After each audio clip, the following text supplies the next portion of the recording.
In June 2012, a little girl was playing at her primary school near Boorowa, New South Wales, about 3.5 hours southwest of Sydney. She was chatting with friends during recess when another child said something that made everyone go quiet. The girl mentioned her 12-year-old sister was pregnant, but the family didn't know which of her brothers was the father. A teacher overheard. Child Protection Services were notified. And what police discovered, when they finally tracked down this family, would become the worst case of incest ever documented in Australian history. 40 people living in a hidden bush camp. 5 generations of inbreeding. Children who were the products of father-daughter, brother-sister, and uncle-niece relationships. Some children so genetically damaged they couldn't speak, couldn't hear, couldn't see. All of them living in conditions worse than any animal shelter, without running water, electricity, or basic sanitation. This is the story of the Colt family, a clan that spent decades moving across Australia, always one step ahead of authorities, breeding in secret, creating a genetic nightmare that scientists said shouldn't be possible in the modern world. The Colt family's origins trace back to New Zealand in the 1960s. A woman named June, born in 1948, was herself the product of incest. Her parents were brother and sister. In 1966, June married a man named Tim Colt, who was born in 1943. Those aren't their real names. Australian courts assigned pseudonyms to protect the identities of the children involved, but the facts are documented in official court records that were unusually made public because judges felt the world needed to know this was happening. June and Tim had 7 children together: Martha, Frank, Paula, Cherry, Rhonda, Betty, and Charlie. In the 1970s, the family emigrated from New Zealand to Australia, settling first in Victoria. From the outside, they looked like a large. This wasn't a one-time incident. This was systematic sexual abuse that would continue for years and establish a pattern that would define the entire family for generations. Betty would eventually have multiple children, and DNA testing would later prove that some were fathered by her own father, others by her brothers, and still others by her own sons. The family tree didn't branch outward like normal families. It collapsed inward on itself, creating genetic loops that would doom the children born into this nightmare. The Colt family began moving frequently in the 1990s. They relocated between South Australia, Western Australia, and Victoria, never staying anywhere long enough for authorities to establish patterns or investigate concerns. Locals would occasionally notice the strange family, always moving, always having more children, the kids always looking dirty and underfed. But in rural Australia, people mind their own business, and the Colts made sure to leave before anyone looked too closely. Around 2010, the family settled on a remote property 30 kilometers outside Boorowa, a tiny town in New South Wales with barely 2,000 residents. The property was in a valley, hidden from the main road by trees and terrain. The family lived in a makeshift camp, tents, shacks built from scrap wood and corrugated metal, old caravans that hadn't moved in years. There was no running water, no electricity to most of the structures, no toilets. They used the bush, no showers or hygiene products. The children developed severe fungal infections that went untreated. By this point, the family had grown to nearly 40 people. 3 or 4 generations living in the same camp, though distinguishing generations became almost impossible because of the incest. A woman who was someone's mother might also be their sister. A man who was someone's father might also be their grandfather or uncle. The relationships were so tangled that even DNA testing would later struggle to establish clear lineages. The children received no education. Well, none of them could read or write. Most couldn't speak intelligibly. Several were deaf or blind or both, genetic defects from the inbreeding. They had severe cognitive disabilities. Court documents would later describe children who couldn't understand basic questions, who communicated only in. Sometimes the girls miscarried in the bush, their bodies too damaged and malnourished to carry to term. When babies were born alive, the family would claim the father was an outsider, a tourist, or seasonal worker who'd passed through. But there were no outsiders. The family didn't interact with the world beyond what was absolutely necessary. Family. This was how things had always been done. The children born into the system didn't know any different. They didn't know families weren't supposed to be like this. In June 2010, authorities received the first reports of concern about the family. 7 separate risk of significant harm reports were filed over the next 2 years. But no official investigation was open. The family was remote.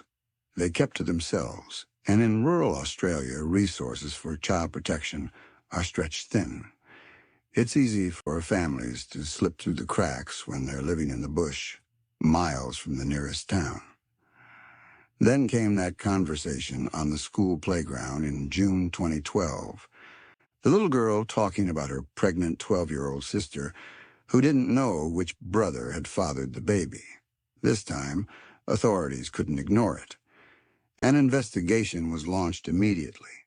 Police began tracking the family, trying to locate their camp. It took time. The property was remote, hidden, deliberately hard to find. But eventually, in July 2012, police and child protection officers made their way down the dirt track to the Colt family camp. What they found was beyond anything they'd prepared for.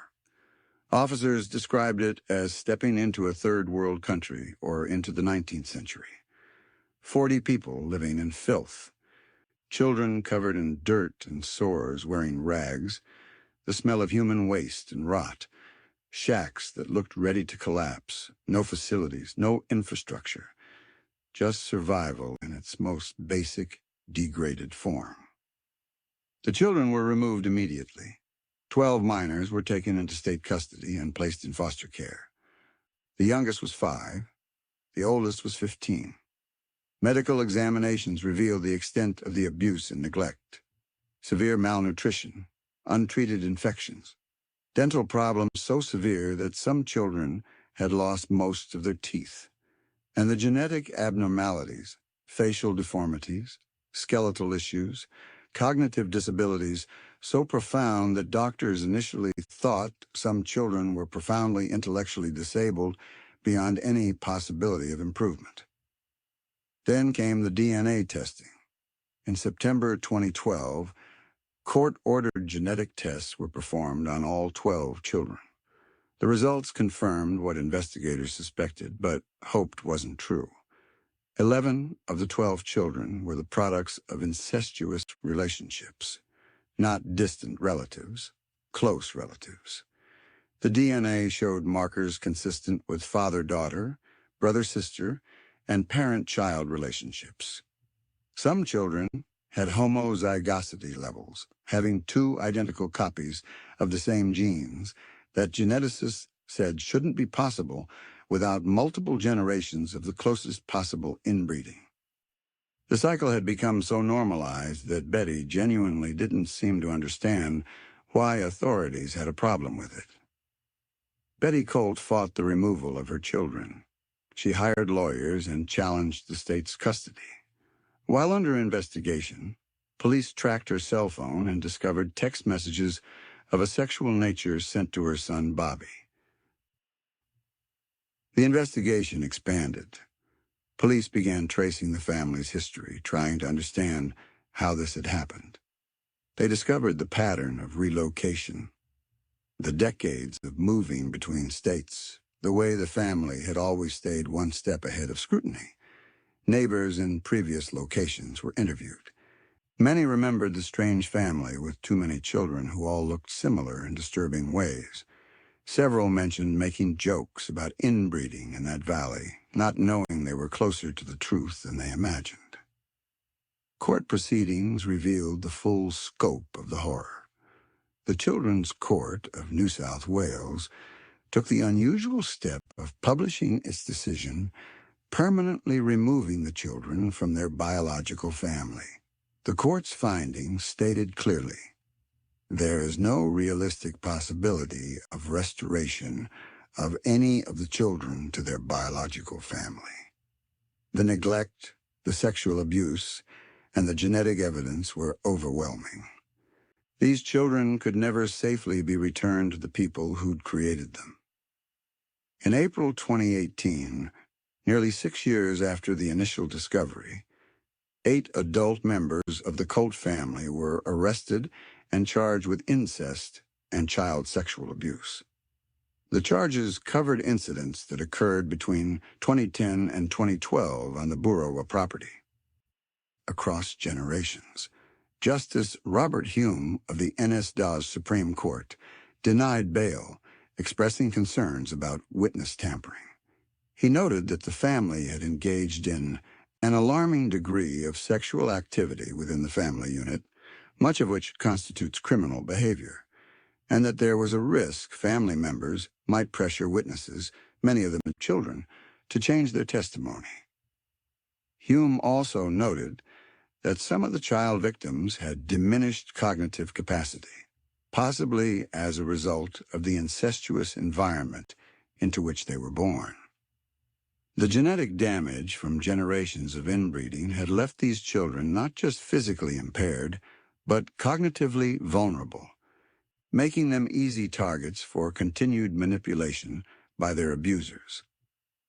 The defense tried to argue that Cliff Colt was merely following instructions from more dominant family members, that he wasn't the primary perpetrator. But the court found that even if he wasn't the ringleader, his presence and participation in the abuse made him culpable. This wasn't a case of one abuser. This was a family system built on abuse, where multiple generations participated in perpetuating the cycle. The Colt family case raised disturbing questions about how this could happen in a modern developed nation. Australia has mandatory reporting laws. Teachers, doctors, and social workers are required by law to report suspected child abuse. Yet this family operated for decades without effective intervention. Part of the problem was mobility. The family moved frequently enough that they never stayed in one jurisdiction long enough to trigger sustained investigation. Part was rural isolation. They chose remote locations where oversight was minimal. But there was also a cultural reluctance to interfere with families, especially large families, who kept to themselves. The Colts homeschooled their children, which in Australia requires registration but little oversight. They claimed religious beliefs that emphasized family privacy. And in rural communities where resources are scarce and child protection services are overwhelmed, families like the Colts can exist in a gray zone where concerns are noted but not acted upon until something forces authorities to intervene. The psychological damage to the children removed from the camp has been profound and lasting. Many were placed in foster care, but adjusting to normal life proved almost impossible for some. They'd never used a toilet, never slept in a real bed, never eaten at a table. Basic social norms were completely foreign. Some children couldn't be placed in traditional foster homes and required specialized residential care facilities equipped to handle their severe needs. Educational intervention revealed that some children had more cognitive capacity than initially thought. With proper nutrition, medical care, and education, several began to develop skills that had been suppressed by malnutrition and abuse. But others were so profoundly damaged, both genetically and psychologically, that they would require supervised care for the rest of their lives. The inbreeding had caused irreversible neurological damage in multiple children. The Colt family case became international news in late 2013 when the Children's Court published its findings. Media around the world covered the story with a mix of horror and fascination. Headlines called it Australia's incest cult and the worst case of inbreeding in modern history. The story touched a nerve because it challenged assumptions about what's possible in developed nations in the 21st century. This wasn't something from a century ago. This was happening while people had smartphones and internet access, while child protection systems existed, while DNA testing could prove incest definitively. Some critics argued that the media coverage was exploitative and that publishing details of the children's genetic conditions and abuse violated their privacy even with pseudonyms. Others countered that the public needed to know how badly the system had failed, that only through transparency could similar cases be prevented in the future. The debate highlighted the tension between protecting victims and exposing systemic failures. The family's history of sexual abuse appears to trace back at least to June's parents, who were themselves brother and sister. That means the Colt family's genetic collapse began at least 5 generations before the children removed in 2012. 5 generations of incest, each one compounding the genetic damage of the previous. By the time authorities intervened, the damage was so severe that some children had conditions geneticists said they'd only seen in textbooks and inbreeding in isolated populations. Researchers have studied isolated populations with high rates of incest, small island communities, religious sects, geographically isolated groups, and the genetic effects are well documented. Increased rates of genetic disorders, reduced fertility, higher infant mortality, cognitive disabilities, physical deformities. The Colt children exhibited all of these effects in extreme forms. They were a case study in what happens when humans breed like an endangered species with a tiny population bottleneck, except this was deliberate, perpetuated through abuse rather than unavoidable isolation. The Colt family's ability to remain hidden for so long also speaks to Australia's vast geography and sparse population in rural areas. Unlike Europe or parts of Asia where population density makes it difficult to hide, Australia has enormous stretches of rural land where people can live off-grid without much difficulty. The Colt property was only 30 kilometers from Boorowa, but in practical terms, it might as well have been in another country. No one just stumbles across a property like that. You have to know it's there and make a deliberate effort to reach it. Since the 2018 arrests, several adult Colt family members have been convicted and sentenced. Details of the trials were partially suppressed to protect victim identities, but multiple family members received prison sentences for incest and child sexual abuse. Betty Colt was convicted not just for abuse, but also for attempting to kidnap her children from foster care. She received additional charges for the text messages sent to her son Bobby planning the abduction. The children who were removed in 2012 are now adults or approaching adulthood. Their outcomes vary. Some have managed to build relatively independent lives with ongoing support. They've learned to read and write, hold jobs, function in society. Others remain in supervised care facilities, their genetic and psychological damage too severe for independent living. All of them carry the burden of knowing their existence is the result of generations of abuse, that their disabilities and struggles are the direct result of what their family did to them. The Colt family case also exposed gaps in Australia's child protection system that have since led to reforms. New South Wales and other states have strengthened requirements for homeschooling oversight, increased resources for rural child protection services, and improved information sharing between states to track families who relocate frequently. But advocates say these reforms don't go far enough, that families can still operate in isolation if they're determined enough and choose remote enough locations. There's also been discussion about mandatory genetic testing in cases of suspected incest. Currently, such testing requires court orders and can't be done without cause. Some argue that in cases where multiple children are born to the same mother in isolation, automatic testing should be triggered. Others counter that this would violate privacy rights and be impractical to enforce. The debate continues. What makes the Colt family case particularly disturbing is that it wasn't ancient history. This wasn't something from 100 years ago when social services didn't exist. This was happening in 2010, 2011, 2012. While most Australians were using social media, watching HD television, and living modern lives, the Colt family was living like a medieval clan in the bush, breeding within themselves, creating children destined for suffering from the moment of conception. The family's defense attorneys tried various arguments: mental illness, cultural differences, religious beliefs, but none of it held up against the evidence. The DNA testing was conclusive. The medical examinations showed clear abuse and neglect. The children's testimonies, once they learned to communicate effectively with therapists, described systematic sexual abuse. This wasn't about beliefs or mental health. This was about a family that had normalized incest and abuse across generations, creating a closed system where the suffering of children was accepted as normal. Today, the property where the Colt family camp existed has been cleared. The tents and shacks were torn down. The land is empty.